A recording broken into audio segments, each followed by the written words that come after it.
जहां हर ने हरि से मिलवाया, ऐसे वृंदावन के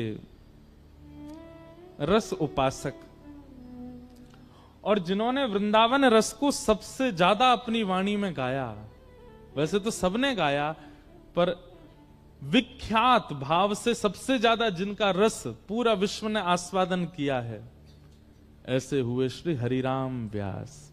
कौन है? हरिराम व्यास, श्री हरिराम व्यास जी महाराज, श्री विशाखा सखी के अवतार। निकुंज में दो सखी प्रधान हैं, एक श्री ललिता जी और दूसरी श्री विशाखा जी। श्री ललिता जी हमारे ब्रजमंडल में स्वामी श्री हरदास जी के रूप में प्रकट हुई और श्री विशाखा जी हमारे ब्रजमंडल में श्री हरिराम व्यास जी के रूप में प्रकट हुई। इन निकुंज की दो अली हैं, दो सखी हैं। वास्तव में ठाकुर जी को किशोरी जी को निहारनो प्रिय है। बहुत ध्यान से सुनियो सब लोग।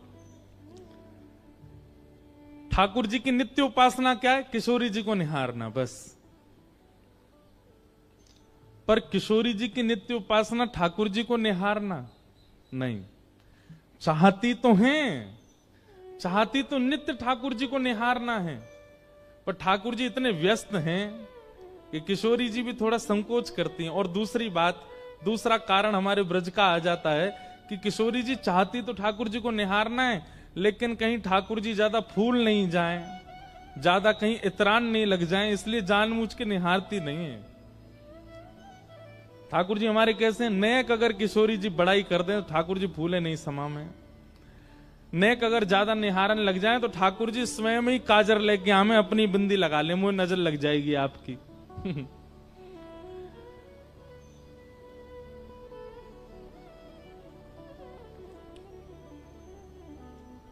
तो ठाकुर जी का नित्य उपासना किशोरी जी के दर्शन है और किशोरी जी की नित्य उपासना ठाकुर जी के दर्शन है, पर नित्य निहारती नहीं।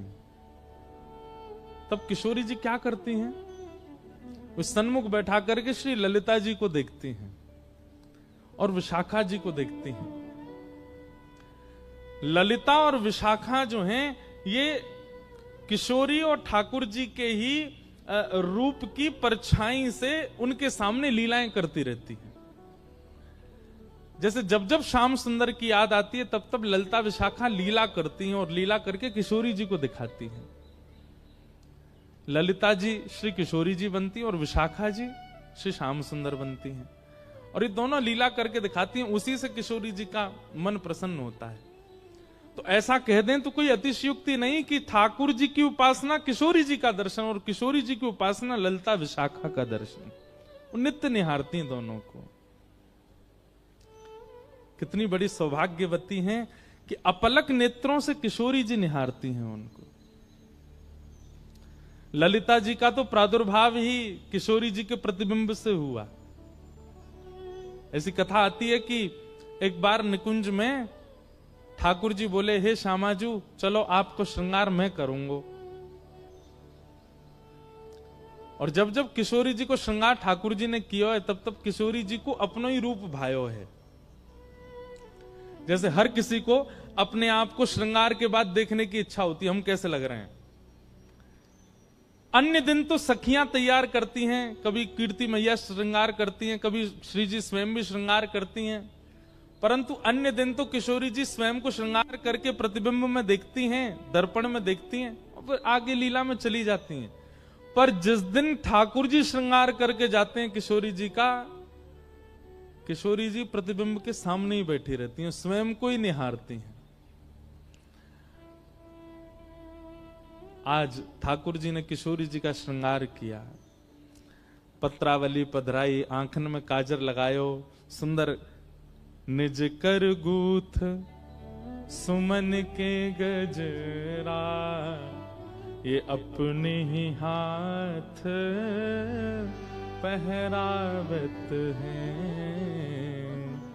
तू है सखी बड़ भाग बड़ी, नंदलाल तेरे घर आवत है। जैसे घर में देखा है ना, कभी बहनें बैठी हैं एक दूसरे के केश गूंथती हैं, ऐसे किशोरी जी बैठी हैं और ठाकुर जी उनके केश गूंथ रहे हैं। और किशोरी जी को आज इतना सुख मिल रहा है, इतना इतना आनंद है, पर प्रकट नहीं करती हैं। ठाकुर जी ने श्रृंगार किया, सुंदर पुष्प ला करके किशोरी जी के केशन में ऐसे सुंदर सुंदर गुच्छ बना करके श्रृंगार किया। और जैसे ही दूर से प्रतिबिंब लेकर के श्याम सुंदर आए, बोले हे श्यामाजू विराजो, देखो मैं आपको दर्पण दिखाऊं। और जैसे ही ठाकुर जी ने प्रतिबिंब दिखायो, किशोरी जी तो निहारती रह गई अपने स्वरूप को। अब ठाकुर जी जैसे ही दर्पण दूर करें, किशोरी जी के नहीं, या कुछ सामने ही रहने दो, यहीं स्थिर कर दो। ठाकुर जी कह रहे हैं वाह, अपने रूप को निहार रही हो? बोले अपने रूप को ना निहार रही, या रूप में चढ़े भये श्रृंगार को निहार रही हूं, और वो श्रृंगार कैसे कियोगे वो चिंतन कर रही हूं। अब तो इतना सुंदर लग रहा है किशोरी जी को अपना स्वरूप की वो ठाकुर जी को भी कह रही है ना, दूर बैठो मुंह देखन दो। ठाकुर जी कभी पर्दा डाल दें, कभी दर्पण हिला दें, किशोरी जी नाराज है, बोले याकू मत छेड़ो, मेरे सामने ही रहने दो। अब तो किशोरी जी कुंज में भी जा रही हैं, तो वहां पर भी ऐसे ऐसे दर्पण लगाए कि जहां किशोरी जी नजर घुमाए अपनो ही प्रतिबिंब देख रही हैं। ठाकुर जी बोले इतनो प्रिय लगो आपको मेरे द्वारा किए गए श्रृंगार, क्यों ना या श्रृंगार के स्वरूप को स्तब्ध स्थिर कर दिया जाए। और तभी किशोरी जी अपनी स्वरूप को देख करके बोली हे ललिते। और जैसे ही अपने स्वरूप को ललिते कहो है, तो किशोरी जी को जो प्रतिबिंब है वो प्रतिबिंब ही श्री ललिता जी के रूप में प्रकट है गया। श्री ललिता अली, ललिता सखी आ गए। तो सोचो, जब जब किशोरी जी विरह में हो, वैसे तो विरह होवे ना आए, सखी है ना दें, लेकिन फिर भी जब भी कभी वियोग होवे, जब भी कभी याद आवे, श्री ललिता जी को देख लें किशोरी जी। ऐसी ये दो सखी हैं, ललिता और विशाखा। उनमें श्री विशाखा जी के जो अवतार हुए हमारी पृथ्वी पर, जिनका नाम है हरिराम व्यास। हरिराम व्यास, श्री हरिराम व्यास जी के लिए श्री नाभा गोस्वामी जी कहते हैं, उत्कर्ष तिलक अरुदाम को भक्त इष्ट अति व्यास के, काहू के आराध्य मच्छ कच्छ नर हरि सूकर, बामन फर साधरन सेतु बंधन जू शैल कर, एकन के यह रीत नेम नवधासों लाए, सुकुल सुमुखन सुवन अच्युत गोत्री जो लढ़ाए, नौ गुण तोरी नूपुर्ग हो महत सभा मधिरास के, उत्कर्ष तिलक अरु भाल के, उत्कर्ष तिलक अरुदाम को भक्त इष्ट अति व्यास के। श्री हरिराम व्यास। एक बात याद रखिएगा, भक्तमाल जी में श्री नाभा जी ने भगवान के भक्तों को केवल भक्त कहा, लेकिन हरिजनों के भक्तों को श्री नाभा गोस्वामी जी भक्त राज कहते हैं। बहुत ध्यान से सुनिएगा, जो ठाकुर जी के भक्त हैं श्री नाभा जी कहते हैं ये केवल भक्त हैं, इनकी उपाधि केवल भक्त की है, लेकिन जो ठाकुर जी के भक्तों के भक्त हैं ये भक्त राज हैं, ये भक्तन के राजा हैं।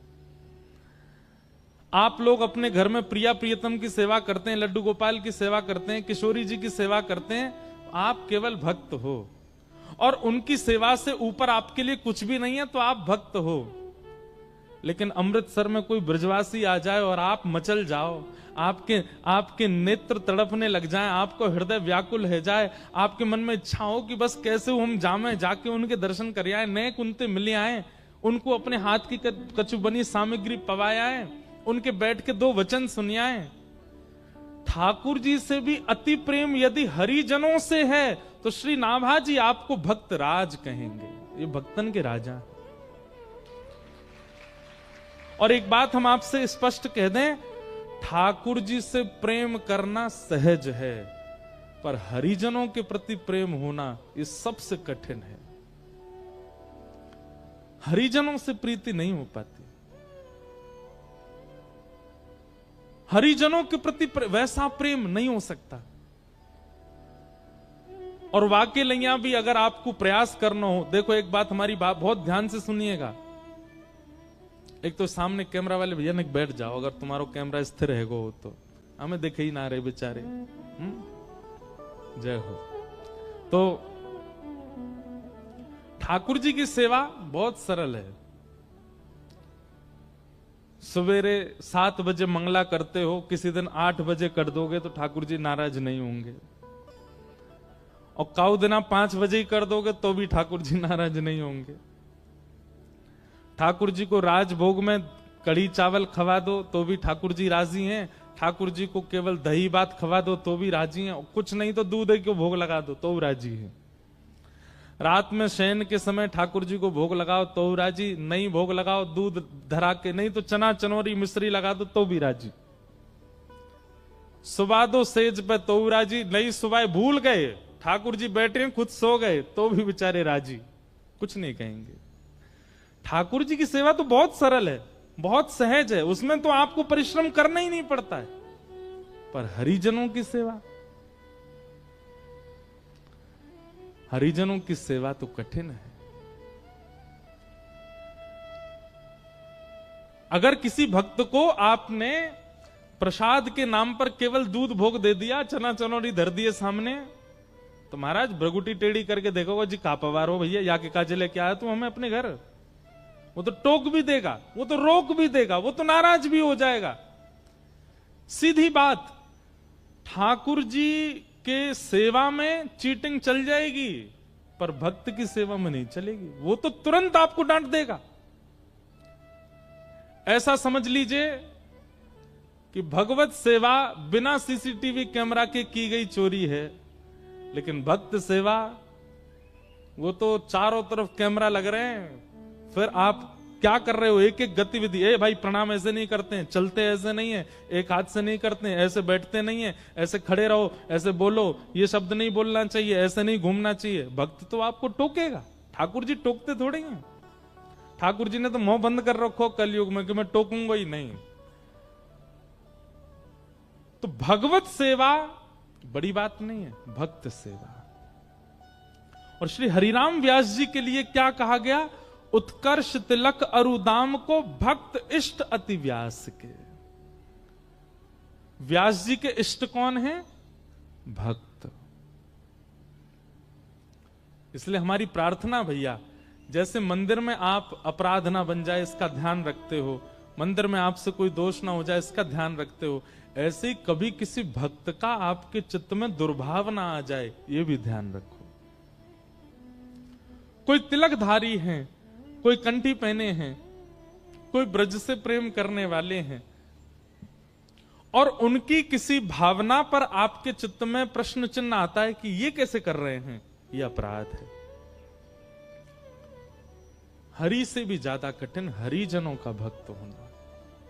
और हरिजनन के प्रति यदि भक्ति चाहिए हो, राधा रमन जी खूब अच्छे लगते हैं, राधा वल्लभ जी खूब बढ़िया लगते हैं, बिहारी जी में खूब निष्ठा, वृंदावन में खूब निष्ठा, परिक्रमा में खूब निष्ठा, यमुना जी में खूब निष्ठा, लेकिन ब्रज के ब्रजवासियों में और ब्रज के संतों में आपकी निष्ठा नहीं हो रही हो, तो जाओ वृंदावन के गोपेश्वर और जाके गोपेश्वर महादेव को प्रणाम करो और गोपेश्वर महादेव से प्रार्थना करो,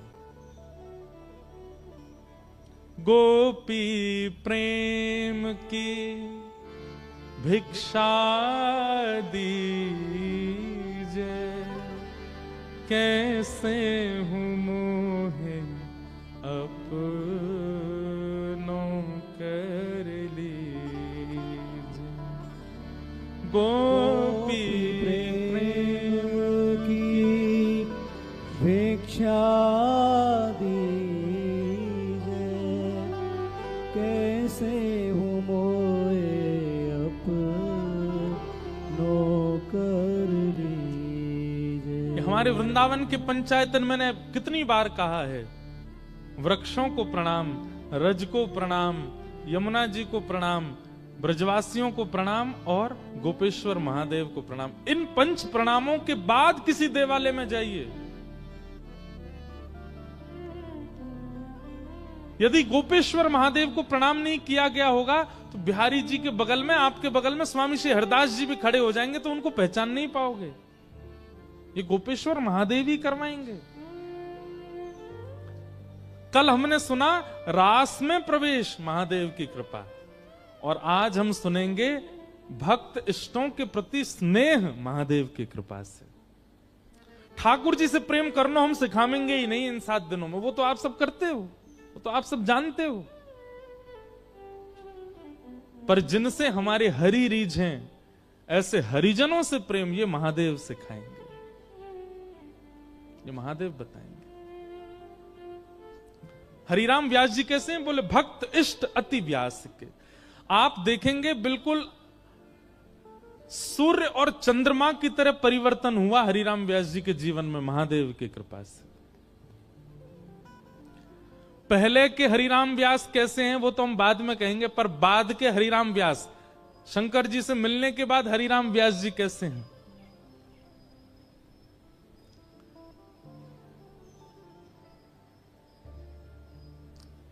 हरिराम व्यास जी संतों की खूब सेवा करते थे, और हरिराम व्यास जी के ठाकुर जी कौन से हैं?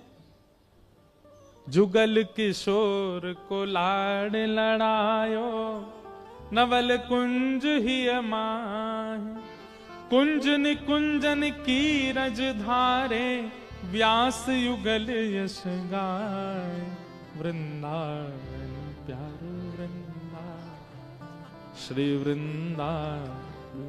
आप लोग आश्चर्य करेंगे, और ये हम किसी के इष्ट को या किसी परंपरा को हम कोई गलत नहीं बोल रहे हैं, पर हमारे वृंदावन के सप्तनिधियों में जितने भी ठाकुर प्रकट हुए सब एक एक ही प्राप्त हुए।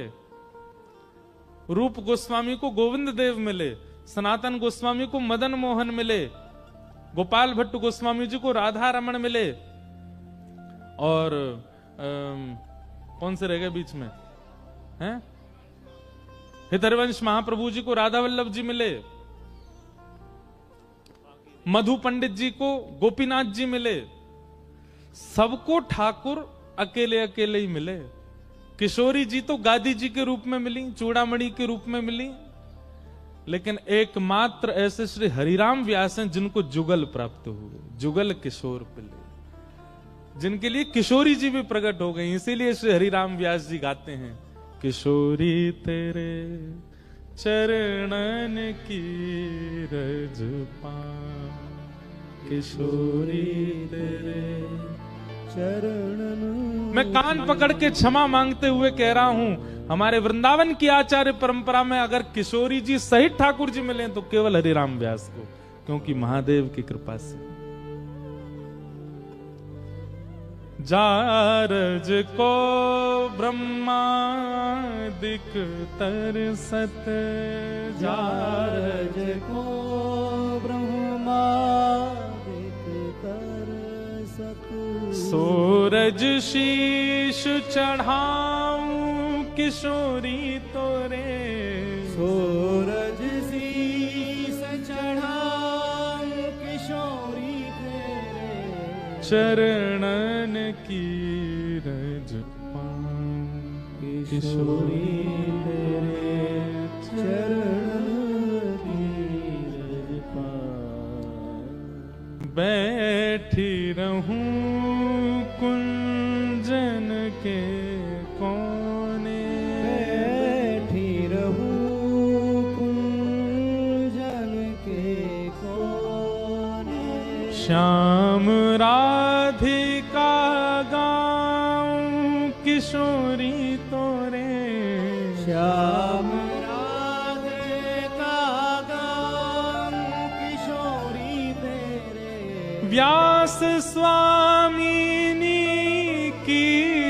छवि निरखत व्यास स्वामी की छवि निरखत विमल विमल जस गाऊं किशोरी तोरे विमल विमल जस गाऊं किशोरी तेरे चरणन की रज पाऊं किशोरी तेरे चरण की